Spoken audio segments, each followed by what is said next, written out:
Bonjour et bienvenue à tous pour ce nouveau numéro du JT des Bleus. Nous sommes de retour à Kazan aujourd'hui pour le grand match qui attend l'équipe de France demain face à l'Argentine en huitième de finale de Coupe du Monde.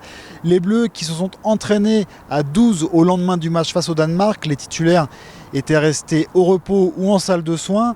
Ensuite, il y a eu un entraînement à huis clos qui était annoncé avant d'être annulé. Ça, on y reviendra tout à l'heure.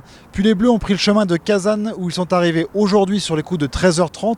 Ils se sont ensuite dirigés vers leur hôtel du Mirage Kazan avant de se prêter au traditionnel jeu des conférences de presse. Des conférences de presse qui ont été marquées par tout d'abord l'annonce du forfait de Benjamin Mendy, le latéral tricolore est touché musculairement. En revanche, Lucas Hernandez, qui était sorti sur blessure face au Danemark, sera bien présent. C'est en tout cas ce qu'a confirmé Didier Deschamps.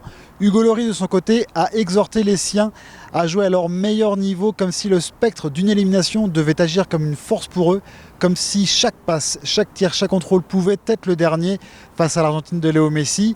Une invitation à se surpasser qu'a confirmé Didier Deschamps, pour qui les critiques envers le jeu des Bleus n'ont plus lieu d'être. Le sélectionneur a tout simplement indiqué que tous les compteurs étaient remis à zéro pour chaque équipe et que maintenant on entrait dans le money time et que ça pouvait passer ou casser même pour les plus grands favoris. Alors jouer contre l'Argentine, c'est bien évidemment jouer contre Lionel Messi, le danger numéro 1, l'homme sur qui tous les regards sont braqués. Samuel Umtiti, qui le connaît bien au Barça, et Presnel Kimpembe, qui l'avait joué avec le PSG, ont tous les deux été interrogés comment les défenseurs peuvent défendre sur Messi. Ils n'avaient pas de vraie réponse, les deux ont tout simplement dit qu'il n'y a pas de vrai remède. Le but, c'est d'avoir une force collective. Un plan qui ressemble un peu à ce qu'a énoncé Didier Deschamps en conférence de presse, c'est-à-dire que le plan des Bleus sera simple, il faudra être fort collectivement, s'appuyer sur une base solide, essayer de casser les lignes de passe vers Messi pour limiter son influence et surtout presser l'Argentin dès qu'il aura le ballon pour ne pas le laisser se lancer sur le terrain et tenter d'humilier la défense française. Et si la France a un plan anti-Lionel Messi, voici le 11 qui devrait affronter la Pulga et ses partenaires. Un 11 qui devrait s'articuler en 4-2-3-1 comme face au Pérou. Le 11 qui avait donné satisfaction jusque-là en début de Coupe du Monde. Donc Lloris dans les cages, Hernandez à gauche, Pavard à droite, Samuel Umtiti et Raphaël Varane dans l'axe. Paul Pogba, N'Golo Kanté au milieu de terrain. Devant eux, Blaise Matuidi sur le côté gauche pour renforcer l'assise défensive de l'équipe de France. Au milieu, Antoine Griezmann. À droite, Kylian Mbappé. Enfin, seul en pointe, Olivier Giroud. Et le sondage du jour est assez simple. En effet, est-ce que l'équipe de France va se qualifier pour les quarts de finale? Pour nous faire connaître vos opinions, c'est simple, vous en avez l'habitude. Venez réagir sur le site Foot Mercato ou sur notre chaîne YouTube. En tout cas, en Argentine, on est confiant avant ce huitième de finale. Pourquoi? Tout simplement parce que la qualification acquise face au Nigeria in extremis a donné un véritable coup de fouet au mental argentin.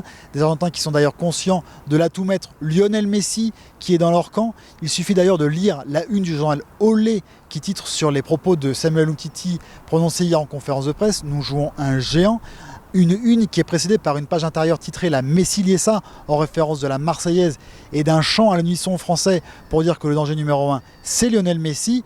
Et puis les Argentins pensent avoir découvert les deux points faibles de l'équipe de France, à savoir ses latéraux, Lucas Hernandez et Benjamin Pavard. Alors si le côté Hernandez peut un peu surprendre, eh bien les Argentins pensent que ce sont deux joueurs assez inexpérimentés au haut niveau qui pourraient craquer face à Lionel Messi et sa bande.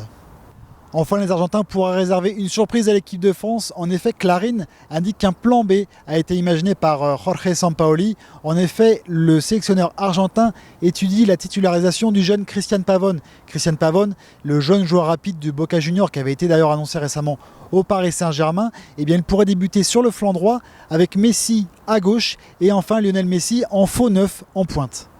Voilà, merci à toutes et à tous de nous avoir suivis. On espère que ce ne sera pas le dernier JT des Bleus de la Coupe du Monde. Mais en tout cas, on se quitte comme d'habitude avec une image sympa, celle de Samuel Umtiti évoquant la décontraction de Didier Deschamps après la visite des familles. Non, je le trouve comme au début de la compétition, détendu. Il a confiance en nous, confiance en lui aussi. Et je le trouve pas stressé. Plus là, on a eu la chance de voir nos familles, les femmes aussi, donc je pense que là, il doit être détendu.